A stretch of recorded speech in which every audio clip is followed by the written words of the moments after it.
नमस्ते दोस्तों। Last class में हम लोग डिस्कस किए थे प्रोग्रामिंग के बारे में और आज हम लोग डिस्कस करेंगे नेक्स्ट प्रोग्राम लूपिंग स्टेटमेंट के बारे में कि अगर नंबर हमको 1 से 10 तक प्रिंट कराना हो तो हम क्या करेंगे। देखिए बहुत ही इम्पोर्टेंट है और ये एग्ज़ाम में आपको 3 नंबर में आता है। अगर आप ध्यान देंगे तो ये आपके लिए बहुत ही इजी भी हो जाएगा लिखना प्रोग्राम। सबसे पहले जब कभी भी हम प्रोग्राम की बात करते हैं तो प्रोग्राम में 2 चीज़ होता है। हम अभी तक देखें कि अगर कोई कंडीशन हो, नंबर बड़ा है छोटा है या नंबर इवन है ऑड है, तो उसको हम कंडीशनल स्टेटमेंट से चेक करते थे। लेकिन अभी तक ऐसा नहीं था कि 1 से लेकर के 10 तक अगर कि एक एक करके नंबर एंट्री करना चालू किए तो हमको क्या लेना पड़ेगा, a बराबर 1, b बराबर 2, c बराबर 3, इस तरह से हमको 10 वेरिएबल लेना पड़ेगा। लेकिन हमको इतना लंबा चौड़ा प्रोग्राम लिखने की ज़रूरत नहीं है। एक हम यहाँ पर नया लूप यूज करेंगे। अगर उस लूप को यूज करेंगे तो मेरा नंबर केवल इनिशियलाइज करेंगे और लास्ट दे देंगे और बाकी नंबर बढ़ते चला जाएगा, अपने आप वैल्यू क्या हो जाएगा, प्रिंट होते चला जाएगा। अब देखिए क्या होगा, यहाँ पर जब कभी भी 1 से ज़्यादा नंबर का यूज होगा वहाँ हम लोग यूज करेंगे सिंटैक्स फॉर लूप। क्या यूज करेंगे, फॉर लूप का सिंटैक्स यूज करेंगे। क्या होता है फॉर लूप? फॉर लूप जब कभी भी बात करते हैं तो रिपीटेशन की जब कभी भी बात होगी तो रिपीटेशन के लिए हम लोग यूज करेंगे फॉर लूप। जैसे हम लोग लास्ट क्लास में यूज किए थे इफ एल्स। इफ एल्स में क्या था, कंडीशन था, अगर ऐसा होगा तो ऐसा होगा, ऐसा नहीं होगा तो ऐसा नहीं होगा। यहाँ पर थोड़ा सा चेंज है। अब हमको सीरीज को क्या करना है, प्रिंट करना है, वो भी नंबर कहाँ से कहाँ तक, 1 to 10 तक। अब देखिए हम क्या करते हैं, यहाँ पर देखिए जादू हो जाएगा। एक लूप लगाएंगे फॉर और हम वैल्यू को इनिशियलाइज करेंगे। कोई वैल्यू ले लेते हैं इंटीजर जिसका वैल्यू i है। i का वैल्यू कहाँ से चालू कर दिए, 1 से, ठीक है, इनिशियलाइजेशन हो गया। दूसरा क्या होगा, कंडीशन देना पड़ेगा, i का वैल्यू कितना से कम होना चाहिए, i less than equal to 10 question के अनुसार। तीसरा चीज अगेन जब 1 से अब आगे बढ़ेंगे तो उसके लिए हम लोग एक ऑपरेटर यूज करते हैं, इंक्रीमेंट ऑपरेटर, और इसके अंदर हमको प्रत्येक नंबर को क्या करना पड़ेगा, प्रिंट करना पड़ेगा। यानी कि i का वैल्यू 1 है तो 1 प्रिंट होगा और 2 है तो 2 प्रिंट होगा। तो हमको यहाँ पर एक स्टेटमेंट यूज करना पड़ेगा, सी आउट i। अब देखिए इसका जो सिंटैक्स होता है, सिंटैक्स लिखने का तरीका क्या है, सिंटैक्स, ये भी क्वेश्चन डायरेक्ट पूछ देगा कि what is for loop, explain. तो यहाँ पर जब सिंटैक्स लिखते हैं, फॉर लूप का जो स्ट्रक्चर लिखते हैं, तो सबसे पहले हम कीवर्ड क्या यूज करते हैं, फॉर इनिशियलाइजेशन। जो हम i का वैल्यू हम शुरुआत में दिए, इसके लिए एक वर्ड यूज करते हैं इनिशियलाइजेशन। उसके बाद दूसरा क्या है, इनिशियलाइज। इनिशियलाइज मतलब वैल्यू का स्टार्टिंग कहाँ से है, 1 से कहाँ तक जा रहा है मेरा नंबर, 10 तक। 10 के लिए हम लोग क्या यूज करेंगे, कंडीशन है। कंडीशन कहाँ है, 10 से छोटा होना चाहिए या 10 के बराबर होना चाहिए। तो यहाँ पर हम एक रिलेशनल ऑपरेटर यूज किए हैं कि जो नंबर है i से छोटा होना चाहिए या उसके बराबर होना चाहिए। तीसरा जो है एक ऑपरेटर यूज किए हैं, ध्यान दीजिए। सबसे फर्स्ट जब भी हम लोग यूज किए थे, यहाँ पर जो ऑपरेटर है इंक्रीमेंट ऑपरेटर है, एक ऐड होने वाला नंबर है तो या तो इंक्रीमेंट होगा या डिक्रीमेंट होगा, इंक्रीमेंट या डिक्रीमेंट। इसके बाद कोई हम स्टेटमेंट देंगे, स्टेटमेंट जो हमको नेसेसरी होगा उस स्टेटमेंट को लिखेंगे। अगर इनपुट लेना होगा तो इनपुट लेंगे, आउटपुट लेना होगा तो आउटपुट देंगे। ये क्या हो गया, ये जो हम कंडीशन लिखे हम इस क्वेश्चन के लिए, इसका कंडीशन ये है, उसके लिए जनरल सिंटैक्स यूज करते हैं। तो सिंटैक्स फॉर का वैल्यू कहाँ से कर रहे हैं, इनिशियलाइज कर रहे हैं, कंडीशन दे रहे हैं, इंक्रीमेंट या डिक्रीमेंट हो रहा है। इसका वैल्यू कहाँ से कहाँ तक जा रहा है, i का वैल्यू 1 से 10 तक। हो सकता है i का वैल्यू 1 ले लिए, n नंबर ऑफ टर्म्स तक रहे तो n का वैल्यू जितना देंगे हमारा n का वैल्यू वहाँ तक जाएगा।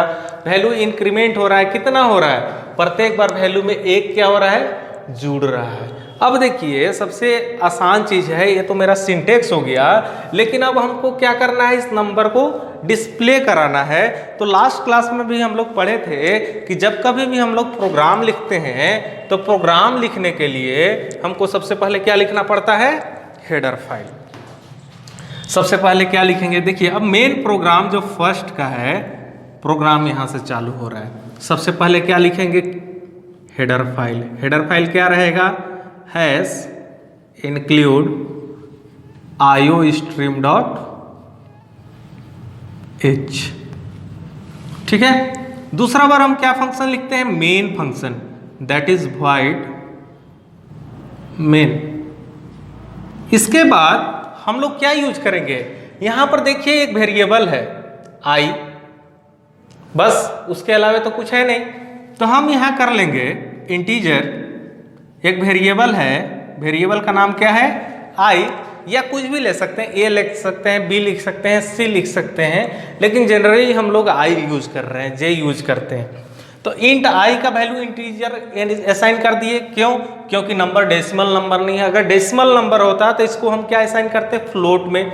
ठीक है। अब दूसरा देखिए, अब हमको वैल्यू लेना है कहां से कहां, यहाँ गिवन है, कहां से चालू करना है, 1 से, और कहां तक जाएगा, 10 तक।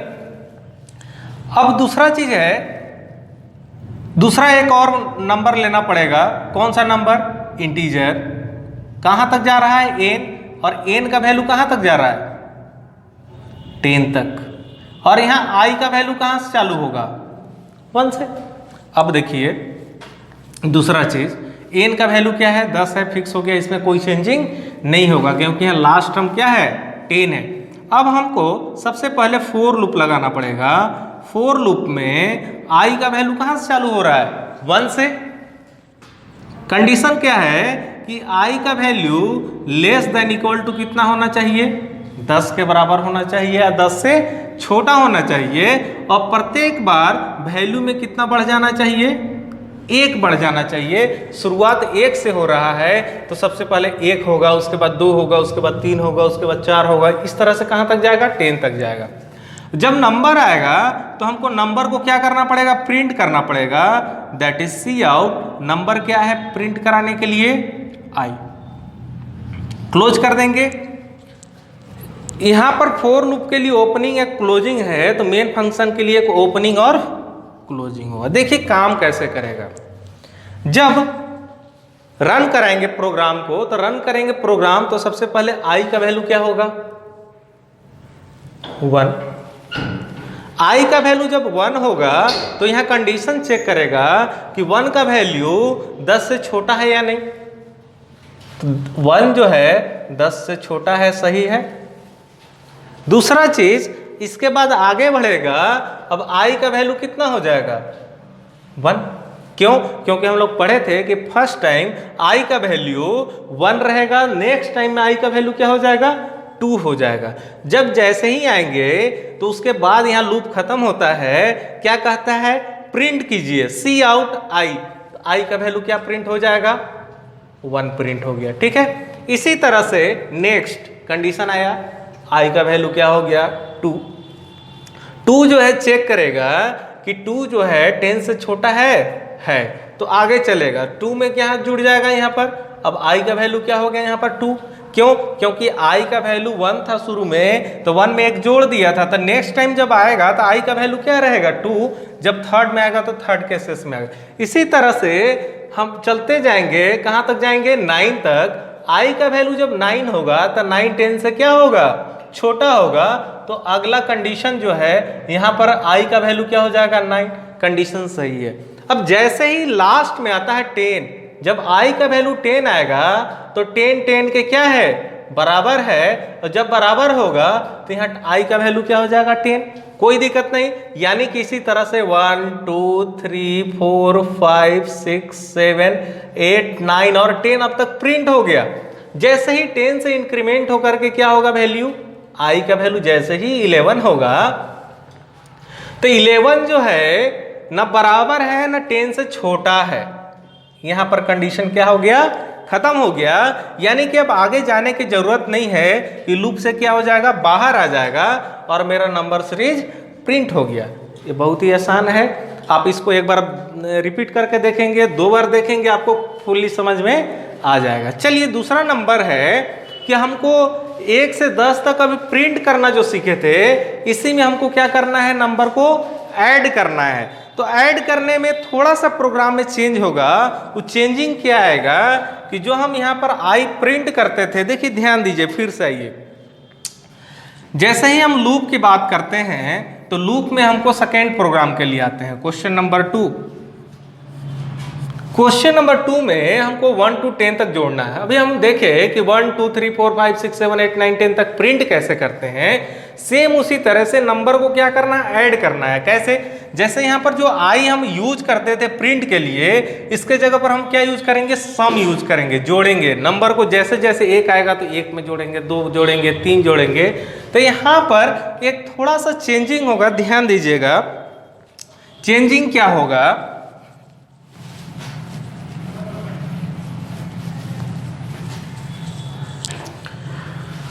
सबसे पहले इसके लिए भी प्रोग्राम लिखते हैं। सबसे पहले क्या लिखते हैं, header file hash include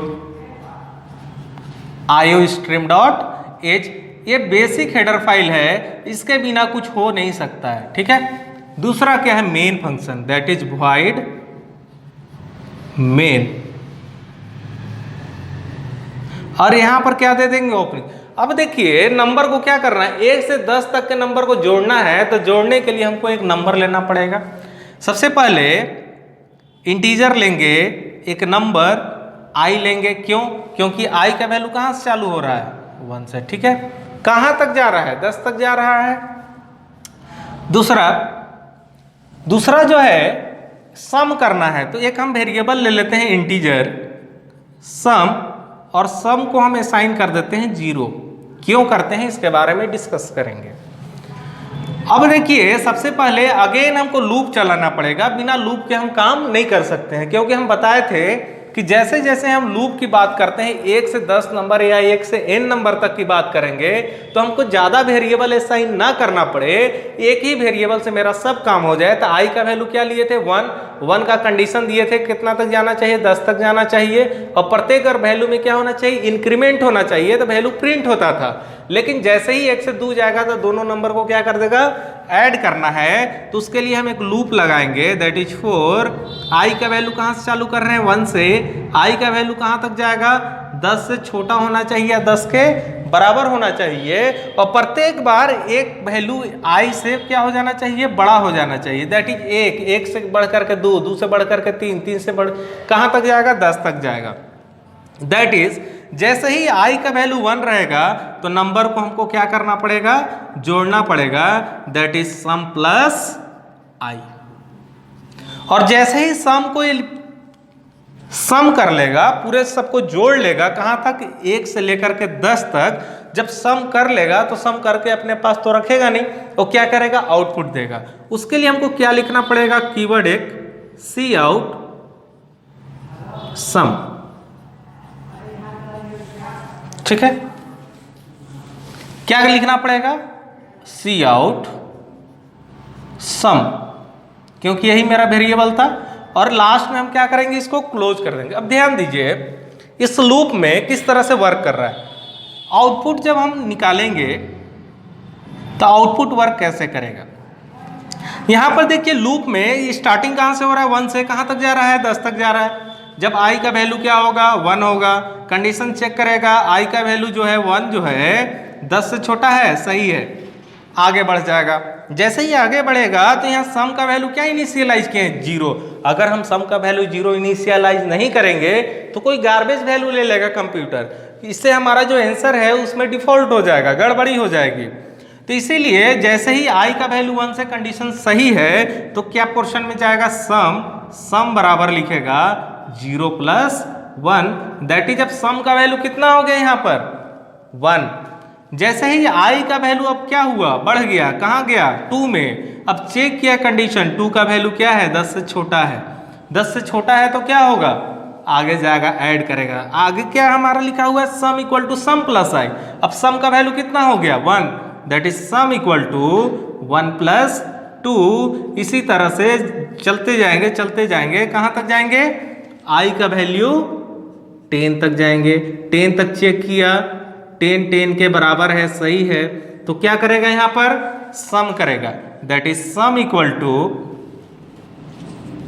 some का वैल्यू अब कितना हो जाएगा, 9 तक जो ऐड किए हैं उसका सम का वैल्यू अब क्या हो जाएगा 45। 45 प्लस आई का वैल्यू क्या है अब 10 45 कितना हो जाएगा 55। अब देखिए, अब यहाँ पर सम का वैल्यू कितना हो गया 55 और आई का वैल्यू क्या था 10 से बढ़कर जैसे ही आई का वैल्यू 11 होगा, आई का वैल्यू क्या होगा 11 होगा, कंडीशन चेक करेगा 11 is less than 10, condition false हो गया। तो अभी तक जो लूप में 1 से 10 तक हम गए तो टोटल सम कितना हो गया 55 हो गया। जब 55 हो गया तो ये तो अपने पास रखेगा नहीं, वो क्या करेगा, जब सम कर लिया तो उस सम को क्या करना होगा, हमको प्रिंट करना होगा, आउटपुट दिखाना होगा। उसके लिए हम एक कीवर्ड यूज किए हैं, क्या यूज किए हैं, cout, out for output. Output के लिए जो ऑपरेटर साइन करते हैं उसका साइन कहाँ होता है, बाहर की ओर होता है। क्या प्रिंट कर रहा है, सम दैट इज जब कभी भी ऐड करके दिखाएगा कंप्यूटर तो क्या प्रिंट करेगा 55 करेगा। देखिए बहुत ही आसान है, अगर आप इसको सीरियली एक एक करके पढ़ेंगे तो आपके लिए बहुत ही आसान हो जाएगा। लेकिन अगर आप इस चीज़ को नहीं पढ़ेंगे और केवल कमेंट करेंगे कि सर क्वेश्चन करा दीजिए, क्वेश्चन करा दीजिए, क्वेश्चन कराने से कुछ नहीं होगा, आपको बनाना पड़ेगा, तभी पता चलेगा कि आउटपुट हम कैसे फाइंड करते हैं। क्वेश्चन में दे देगा डायरेक्ट, ये क्वेश्चन दे दिया, बोलेगा कि भाई आउटपुट निकालो। आउटपुट कैसे निकालोगे, जब प्रोग्राम करने आएगा, लॉजिक समझेंगे हम तब कर पाएंगे। चलिए ठीक है, बाकी आप इस चीज़ को कीजिए और आगे पढ़ाई करते रहिए। चलिए, ऑल द बेस्ट।